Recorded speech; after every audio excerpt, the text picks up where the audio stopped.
A man thought he was saving a helpless puppy abandoned on a rainy roadside. Its tiny body trembled in his hands, its oversized eyes begging for comfort. He wrapped it in his shirt, carried it home, and promised to protect it.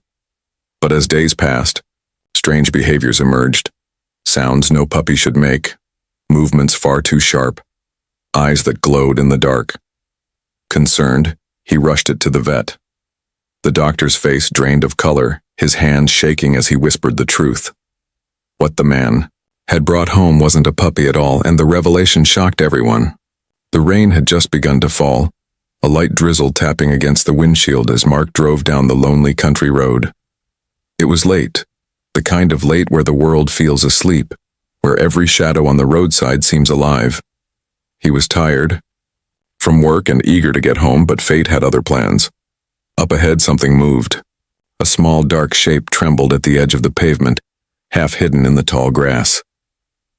Mark slowed down, squinting through the rain. At first he thought it might be a kitten, or maybe just a piece of debris blown from the storm. But then, the shape lifted its head and two enormous glassy eyes reflected in the beam of his headlights. His heart clenched. It was tiny, fragile and shivering. "Oh no," Mark muttered, pulling over quickly. He stepped out, rain dampening his shirt, and crouched low near the trembling creature. It was no bigger than the palm of his hand, with slick, jet-black fur, plastered flat from the rain. Its ears looked too big for its head, and its little body shook violently as if the cold night might swallow it whole. Mark's first thought was simple. Puppy. Someone had abandoned it, left it here to die in the wet grass. He felt anger rise in his chest at the thought of such cruelty. "Who could do this?" he whispered, carefully extending his hand. The creature didn't bark, didn't whimper. Instead, it let out the faintest squeak, almost like a kitten's cry. Its tiny claws clung desperately to Mark's fingers as he lifted it from the ground. The weight, or rather the lack of it, nearly broke his heart. It couldn't have been more than a few weeks old. Mark cradled it gently against his chest, shielding it from the rain. The creature blinked up at him with wide, liquid eyes, as though recognizing he was its only chance. In that instant, something shifted inside him. He wasn't just picking up a stray animal. He was rescuing a life. Back at his truck, Mark wrapped the trembling body in an old flannel shirt he kept behind the seat. "It's okay, little one. You're safe now," he whispered. The puppy curled into the warmth, its tiny tongue peeking out as it drifted into an exhausted sleep. The drive home felt surreal. Mark kept glancing at the bundle beside him, his heart softening with every breath it took. But as the minutes passed, he couldn't shake one unsettling thought. Something about this creature seemed different. Its head was oddly shaped, more rounded than a typical puppy's. Its eyes were larger, darker, almost too expressive, and its movements, though weak, seemed unnervingly agile, like it wasn't struggling to survive. It was adapting, watching, learning. Mark brushed the thoughts aside. Exhaustion and emotion were clouding his judgment. After all, what else could it be besides a puppy? Still, when he pulled into his driveway, the rain now falling heavier, he felt an inexplicable chill. Holding the bundle close, he whispered again, as much to himself as to the creature. "Don't worry. I'll take care of you." As he stepped into the warm glow of his home, he had no idea that this single act of kindness, rescuing what he thought was a helpless puppy, was about to unravel a mystery so shocking it would leave even a seasoned veterinarian pale with fear. Mark placed the tiny bundle on a soft towel in his living room, his hands moving carefully as if he were handling something made of glass. The little creature stirred, blinking against the sudden warmth of the house. Its enormous eyes glistened in the lamplight, reflecting back his own worried expression. "Poor thing," he murmured, gently stroking its damp fur with the corner of the towel. The creature squeaked again, soft, high-pitched, but nothing like the yip of a puppy. It clutched the towel with surprising strength for something so small, curling its claws into the fabric before finally relaxing in his hands. Mark's heart melted. He couldn't remember the last time he'd seen anything so vulnerable. He set a shallow dish of warm milk on the floor, hoping the little one would take to it. The creature sniffed the air, wobbled forward unsteadily, and then lapped at the liquid with surprising eagerness. Mark smiled, relief washing over him. "That's it, buddy. You're gonna be okay." He watched for several minutes, his exhaustion forgotten. There was something mesmerizing about the way the creature moved. Light, almost silent, like a shadow flickering across the floor. Its tail twitched rhythmically, its ears twitching at every small sound in the house.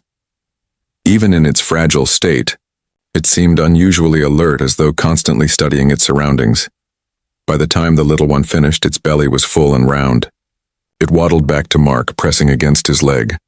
He reached down and lifted it, surprised again by its delicate weight. Without hesitation, the creature curled into his chest, tucking its tiny head beneath his chin. Mark's throat tightened with emotion. He had only known it for an hour, yet he already felt protective, as if fate had placed this fragile life into his hands. That night, he made a small bed from a shoebox, lining it with an old sweatshirt. The creature nestled into it immediately, but when Mark tried to step away, it squeaked loudly, scrambling toward the edge. Mark chuckled softly, lifting it back into his hands. All right, you want company." Against his better judgment, he let it sleep curled on his pillow. He lay awake for hours, listening to its tiny breaths, feeling its warmth against his cheek. By morning, he had already given it a name: Shadow. It seemed fitting for something so small and dark, a mysterious little companion who had appeared out of nowhere. As the days passed, Shadow settled into the house like it had always belonged, but it wasn't like any puppy Mark had ever raised. Shadow didn't bark or whine. Instead, it made odd chirping sounds, sometimes low, sometimes sharp, always catching Mark's attention. Its eyes seemed almost too expressive, following him wherever he went. And unlike most pups, Shadow didn't stumble clumsily as it grew comfortable. Its movements were precise, fluid, almost cat-like. One evening, while Mark read on the couch, he felt eyes on him.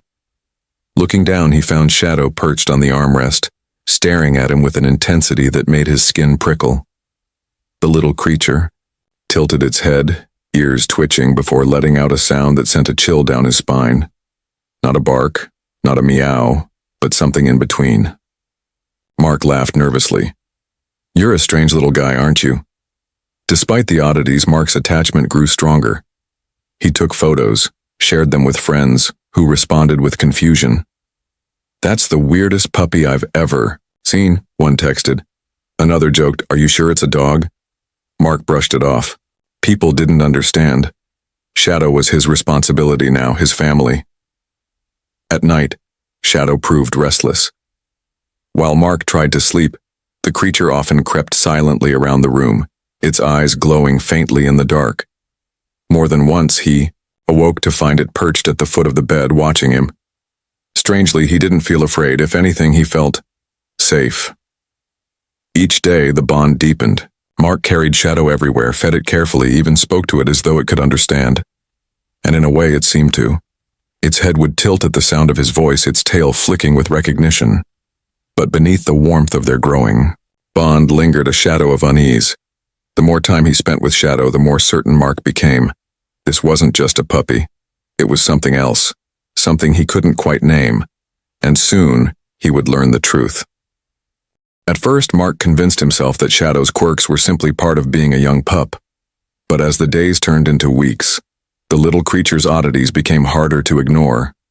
For one, Shadow never barked. Not once. There were no playful yips, no whines for food, no excited greetings at the door. Instead, it made strange, chirping sounds that echoed oddly in the quiet house. Sometimes soft like a bird, sometimes sharp enough to make the hairs on Mark's arms stand up. Each time, Shadow's wide black eyes fixed on him, almost as if testing his reaction. Then there was the way it moved. Unlike clumsy puppies that stumbled as they grew, Shadow was unnervingly graceful. Its tiny body glided across the floor, claws clicking softly against the wood. It could leap onto furniture far higher than Mark thought possible for its size. Once he watched in stunned silence as it scrambled up the back of the couch in a single fluid motion, balancing perfectly on the edge like a miniature predator surveying its territory. Friends who visited were quick to notice. "That doesn't look like a puppy," one neighbor said cautiously, watching Shadow creep along the windowsill. "Are you sure you know what that is?" Mark laughed it off, though unease prickled at the back of his mind.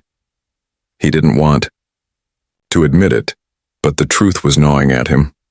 At night, the strangeness became undeniable. Shadow seemed most alive when the house went dark.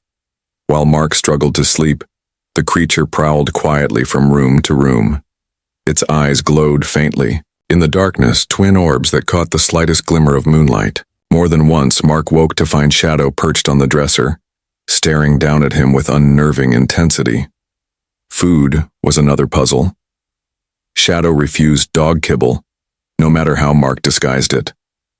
Milk and soft scraps worked for a while, but then it began showing unusual preferences, sniffing curiously at raw meat, even hissing faintly when Mark tried to pull it away. Puppies didn't hiss. Despite the red flags, Mark couldn't bring himself to turn away. The bond they had formed was real. Shadow still curled against his chest when he sat on the couch, still chirped softly when he came home as if greeting him, but deep inside Mark's worry grew. What if he wasn't caring for it properly? What if it wasn't even safe for him to keep? The tipping point came one evening when Mark carried Shadow outside to feel the grass beneath its paws. A neighbor's dog barked loudly from across the fence. Shadow stiffened, its tiny body trembling, not with fear but with something darker. It let out a low, guttural sound Mark had never heard before, a sound that didn't belong to any puppy. The barking dog went silent, tail between its legs, backing away without another noise. Mark's stomach dropped. He stood frozen, clutching, Shadow in his arms. For the first time since finding the little creature, he wasn't sure what he was holding. And that night, unable to ignore the unease any longer, Mark made a decision. Tomorrow, he would take Shadow to the vet. The next morning dawned gray and heavy, as if the sky itself carried the weight of Mark's unease. He placed Shadow gently into a small carrier lined with a blanket. The little creature chirped softly, wide eyes blinking up at him as if sensing something was wrong. Mark swallowed hard. "It's okay, buddy. We're just gonna make sure you're healthy." The drive felt endless. Every bump in the road rattled his nerves. He kept glancing at the carrier beside him, where Shadow watched silently, too calm for what should have been an energetic puppy. By the time he pulled into the veterinary clinic's parking lot, Mark's palms were slick with sweat. Inside, the waiting room buzzed with the usual chaos. Dogs barking, cats meowing, the smell of disinfectant heavy in the air. Mark sat in the corner, clutching the carrier close to his chest. A little girl leaned over from across the room, pointing. "Mommy, look at that puppy. It's so tiny." Her mother gave a polite smile but frowned at the creature's enormous eyes and eerie stillness. Mark offered a strained nod, shifting uncomfortably. When his name was finally called, relief and dread crashed together inside him. He followed the nurse down a narrow hallway into an examination room. The vet, Dr. Harris, entered moments later, a kind-faced man with decades of experience. "So, what have we got here today?" he asked warmly. Mark lifted Shadow out of the carrier, placing him on the examination table. The tiny creature blinked under the bright light, ears twitching. Dr. Harris leaned forward, his expression neutral at first. Looks young, very young. Where did you find it?" "On the side of the road," Mark explained quickly. "It was raining and, well, I thought it was a puppy someone dumped. I couldn't just leave it there." The vet didn't respond. Right away. He adjusted his glasses, gently touching Shadow's head, then lifting one of its paws. His brow furrowed. He checked its teeth, its ears, its claws. The longer the exam went on, the more his face shifted, from curiosity to concern, then to something colder. Mark's heart began to race. Is something wrong? Dr. Harris didn't answer immediately. He stepped back, staring down at the creature as if trying to process what he was seeing. His hands trembled slightly as he reached for his clipboard. Shadow chirped, the strange sound echoing through the sterile room. The vet froze, his pen slipping from his hand. Slowly, he looked at Mark, his face pale. "You said you thought this was a puppy?" Mark nodded quickly, confusion tightening his chest. "Yes, isn't it?" Dr. Harris's throat worked as he swallowed. His voice was quieter now, edged with disbelief. "No, this is not a puppy." The room went dead silent. Mark blinked, the words not sinking in. He glanced at Shadow, who sat calmly on the table, staring back with those enormous, unblinking eyes. For the first time, Mark felt a chill crawl up his spine. "What do you mean?" he asked, his voice cracking slightly. The vet didn't answer immediately. He bent closer again, almost reluctant to touch the creature a second time. His hands moved cautiously, as though he were handling something dangerous. Finally, he straightened, his expression grave. "I need to know exactly where you found this. Every detail. Right now." Mark's mouth went dry. His mind replayed the rain, the roadside, the moment he scooped the trembling figure into his arms. But nothing prepared him for the intensity in Dr. Harris's eyes. Whatever Shadow was, it wasn't what he thought. And the truth, Mark realized, with a sinking heart, might be far more terrifying than he could have imagined. The silence in the exam room stretched painfully, broken only by the faint hum of the overhead light. Mark shifted nervously, his eyes darting between Dr. Harris and the small creature perched calmly on the steel table. Shadow tilted its head, those wide black eyes glinting as if it understood every word left unspoken. Finally, the vet exhaled slowly, adjusting his glasses with unsteady hands. "Listen carefully," he said, his voice low. "This is not a puppy. Not even close." Mark blinked, the words sinking like stones in his chest. "Then, what is it?" Dr. Harris hesitated, as though saying it aloud would make the truth heavier. He leaned closer to the little creature, pointing at its oversized ears, its unusual jawline, the sharpness of its claws. "Puppies don't have features like this. Their eyes don't glow this way. Their movements aren't this precise. What you've brought here isn't domesticated, it's wild." Mark's stomach dropped. "Wild? You mean like a fox?" The vet shook his head grimly. "No, not a fox. Not any ordinary animal you'd see roaming nearby. This is a cub, of a species you should never have been near." He straightened, his face pale. "Mark, you've been keeping a predator in your house." The words crashed over him like thunder. He looked down at Shadow, still nestled calmly, its tiny chest rising and falling as though it were the most harmless thing in the world. "A predator? No. No, that can't be. It's just a baby. It needed help." Dr. Harris's gaze hardened. "That's exactly what makes it dangerous. Right now it's small, defenseless even, but in a few months, this creature could become lethal. Its instincts are not like a dog's. It isn't wired to bond with humans. Keeping it was risky. Very risky." Mark's pulse thundered in his ears. His hands trembled as he reached toward Shadow, torn between fear and the fierce protectiveness that had grown inside him since that rainy night. Could it really be true? Had he mistaken a predator for a puppy? The vet's next words made his skin crawl. "I've seen something like this before. Once. Authorities confiscated an illegal exotic cub from traffickers. People think they're pets when they're small, but they grow fast and they don't forget their nature." He paused, swallowing hard. "Where exactly did you find it?" Mark's voice shook. "On the roadside, near the woods, alone." Dr. Harris exchanged a grim look with the nurse. "If there's one, there may be more. And if its mother is out there? He trailed off, leaving the warning unspoken. Mark's heart pounded. He stared at Shadow, innocent, fragile, clinging to the towel like any lost creature seeking comfort. Yet now every feature looked different. The sharpness of its claws, the glint in its eyes, the strange, eerie sounds, it all made sense. Shadow wasn't a puppy. He never had been.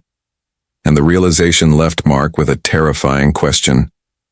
What had he really brought into his home? The room felt colder now, though nothing had changed except the weight of Dr. Harris's words. Mark sat frozen, his gaze locked on Shadow, who nestled quietly on the towel, licking its paws with eerie calm. He wanted desperately to see just a puppy, but the truth had cracked the illusion wide open. Dr. Harris pulled up a chair and leaned forward, his expression grim but patient. Mark, I need you to listen carefully. What you've been raising, it's not a dog, it's a cub, likely from a wild species. Based on the features, I'd say it's a young wolf, or possibly something rarer, maybe even an exotic predator, smuggled into this region. Mark's mouth went dry. A wolf?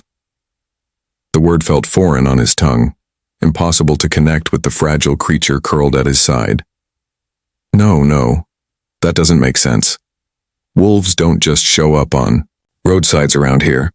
You're right, Dr. Harris admitted. That's why this worries me. If it is a wolf pup, then its mother may have been nearby. Or worse, killed. Wolves are protective and they don't leave their young behind without reason. He paused, his eyes narrowing. But there's another possibility. Mark leaned forward, dread clawing at his chest.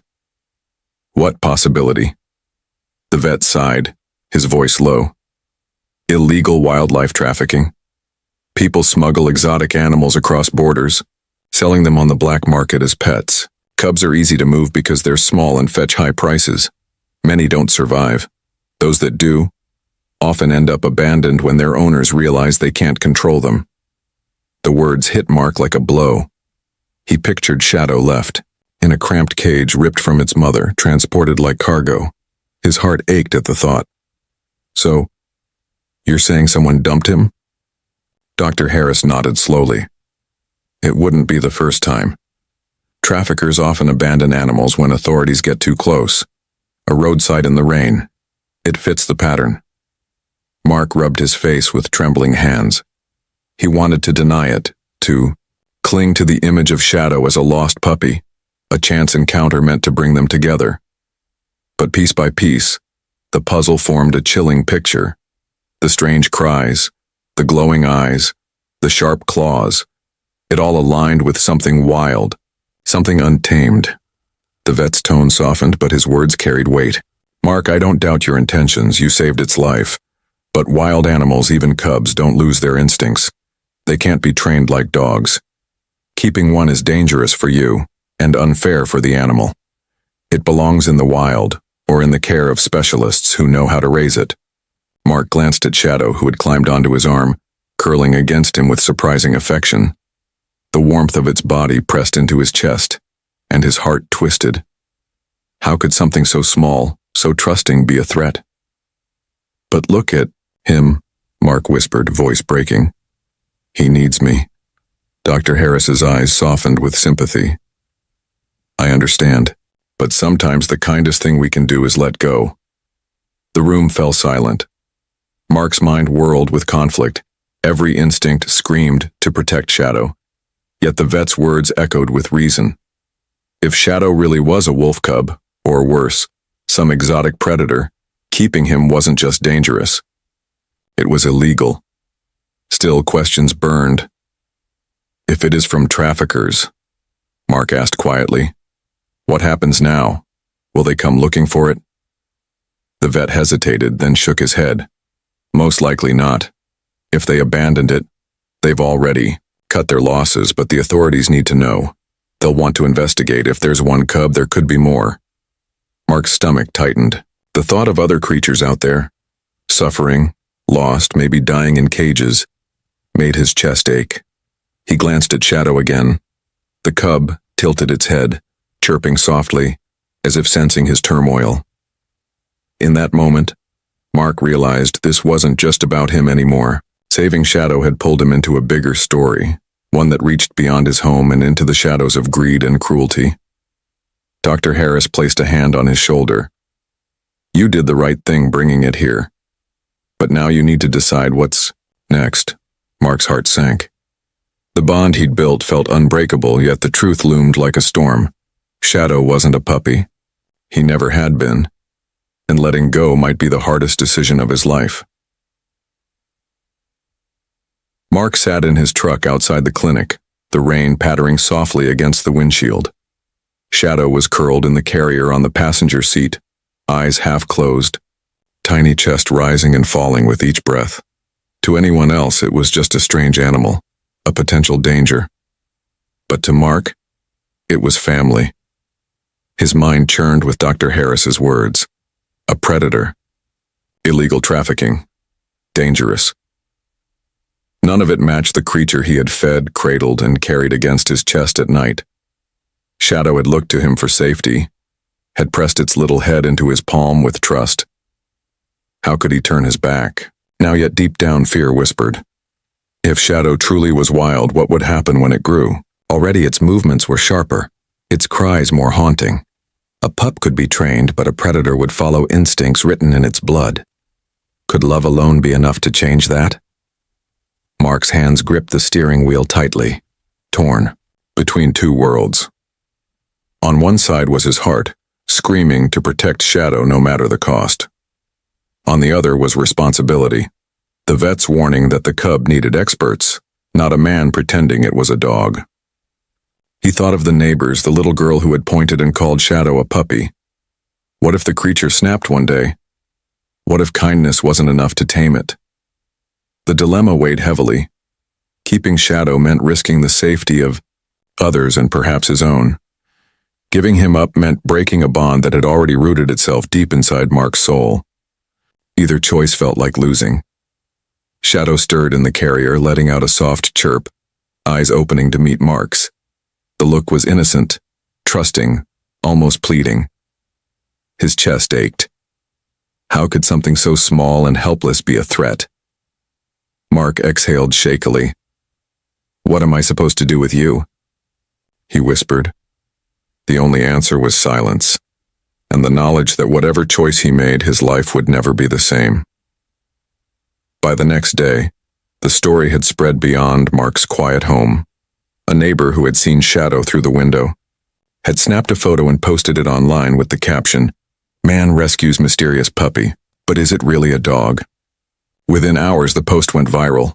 The comments flooded in. Some people were charmed. So cute. Look at those eyes. Others were alarmed. That's no puppy. That's a wild animal. Dangerous. The debate raged across social media. Strangers, dissecting every detail of Shadow's appearance. Soon, local reporters showed up at Mark's driveway. Microphones in hand, they asked rapid-fire questions. Is it true you've been raising a wild cub? Did you know it could be dangerous? What will you do now? Mark, overwhelmed, shielded Shadow in his arms, refusing to answer. The cub blinked at the cameras with eerie calm, only deepening the fascination. Within days, the town was divided. At the grocery store, strangers approached Mark to praise him. You saved that poor thing, one woman said, squeezing his arm. You're a hero. At the park, others whispered behind his back. Irresponsible. That animal could hurt someone. Children were especially captivated.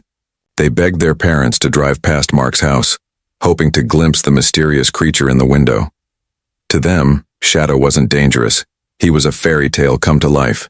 Teachers even used the story in classrooms, sparking debates about kindness, responsibility, and the wild. But not everyone was enchanted. Town officials grew concerned. Rumors circulated that wildlife authorities had been alerted. Some feared Shadow could be diseased. Others warned about the danger of imprinting wild animals on humans. The word confiscation began to spread, sending panic shooting through Mark's chest. The local news station aired a segment one evening. The anchor's voice was grave. A man in our community believes he rescued a puppy, but experts say it may in fact be a wild cub. Should such animals be allowed in homes? Or does compassion outweigh the risk? Clips of Shadow played on screen, his wide eyes, his strange chirping cries, leaving viewers both fascinated and unsettled. Mark felt the walls closing in. The bond he shared with Shadow was private, personal, but now it had become everyone's business. Each headline, each debate, chipped away at his certainty. He was no longer just a man who saved a helpless creature. He was the center of a controversy dividing an entire town. One night, while walking Shadow in his backyard, Mark overheard neighbors arguing over the fence. "That animal doesn't belong in a house," one snapped. "If it's wild, it's dangerous." The other countered, "He saved its life. Are we supposed to punish him for showing compassion?" Their voices carried into the night, echoing Mark's own inner turmoil. The pressure mounted. People he had never met left notes on his doorstep, some urging him to keep Shadow, others demanding he give the cub up immediately. A small group even gathered outside with signs, "Protect wildlife," and "Safety first." The once quiet street now felt like a stage, and Mark stood at the center, every move scrutinized. Through it all, Shadow remained unchanged. He still curled against Mark's chest at night, still chirped softly when he returned home, still watched, him with those haunting, knowing eyes. To Mark, he was just Shadow, small, fragile, dependent. But to the town, he had become something larger, a symbol. Some saw him as a miracle, proof of human kindness. Others saw him as a threat, proof of human recklessness. And in that divide, Mark realized something chilling. The decision of what to do with Shadow might no longer be his alone. The pressure grew unbearable. Each day, more letters arrived in Mark's mailbox, some praising him for saving Shadow, others warning him that keeping the cub was reckless. The debate online turned into arguments on local radio, even heated discussions at town meetings. Mark could feel the walls closing in. Finally, a letter arrived that made his chest tighten. It was from the State Wildlife Authority, requesting that he bring the animal in for evaluation. The paper trembled in his hands as he read it. This was no longer just a personal choice. The law was stepping in. That night, Mark sat on the living room floor with Shadow curled in his lap. The cub purred, if it could be called that, chirping softly in his sleep. Mark's hand stroked the soft fur again and again, his throat aching. Every instinct screamed to protect him, to fight against anyone who tried to take him away. Yet Dr. Harris's words haunted him. It belongs in the wild. Keeping it isn't fair, to you or to him. Mark closed his eyes, imagining Shadow months. From now, larger, stronger, instincts sharpened. Would the cub still curl against his chest? Or would those instincts turn as nature demanded? The thought sent a shiver down his spine. The next morning, Mark made his decision. He packed a small bag with Shadow's towel, the flannel shirt he had first wrapped him in, and the toy he had chewed on endlessly. With each item, his heart felt heavier. Finally, he placed Shadow gently in the carrier. The cub chirped in protest, pawing at the bars, not understanding. Mark whispered, "It's okay, buddy. I'm not abandoning you. I'm giving you what you deserve, a chance to be free." At the Wildlife Center, officials met him with solemn expressions. Papers were signed, questions answered. Then came the hardest part, handing over the carrier. Mark lingered, his hand pressed against the side, eyes burning. Shadow stared back, wide-eyed and unblinking, as if sensing the goodbye. Tears blurred Mark's vision as he whispered the final words. "Thank you for letting me be part of your story." The staff carried Shadow away, and the sound of his chirps fading down the hall nearly broke Mark in two. He stood frozen, his chest hollow yet deep inside. A quiet peace stirred. He had done the right thing. For the first time, Mark understood. Sometimes love means holding on, but sometimes it means letting go. The days after saying goodbye were heavy with silence. Mark's house felt emptier than ever. the absence of tiny chirps and wide, watchful eyes echoing in every corner. He caught himself glancing at the shoebox bed he had once made, or listening for claws tapping softly against the floor. But the space remained still, and yet despite the ache in his chest, Mark knew he had made the right choice. Shadow was no longer trapped between two worlds, domesticated yet wild. He was in the hands of experts with a chance to grow as he was meant to, not as a pet, not as someone's secret, but as a creature of nature, free to fulfill the life he was born for. Mark often thought back to that rainy night on the roadside. He had believed he was rescuing a helpless puppy. In truth, he had stumbled into a far bigger story, one about the delicate line between kindness and responsibility. He had learned that compassion is more than saving something. It's making choices that sometimes break your heart. The town eventually quieted. The debates faded. But the story of the man who thought he saved a puppy lived on.